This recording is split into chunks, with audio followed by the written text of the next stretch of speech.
Tonight, 2 confirmed cases of whooping cough at a local school. News 5's Karen Johnson live with all the details on the cases and also what the school is doing right now to try and protect other students. It's our number 4 story tonight. Karen?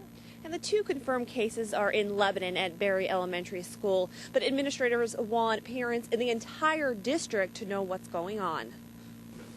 In between teaching math, Jennifer Wilson spent the day disinfecting her entire classroom. We wiped down all the desks, all the chairs, wiped down pencil sharpener, doorknobs. Wilson is not just a teacher. She's also a parent whose daughter attends Berry Intermediate School.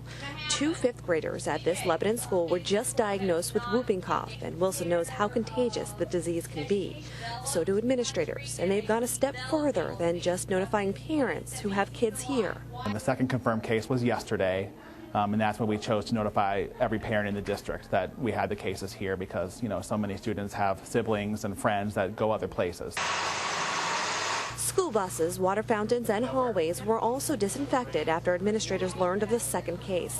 And students here, well, they got an extra lesson in hygiene today. We're just, reinforcing with kids they need to wash their hands and cover their mouth with a tissue when they sneeze or cough, and hopefully that will help.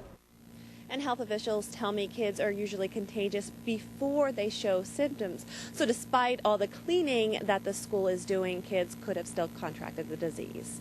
Reporting live tonight, Karen Johnson, News 5.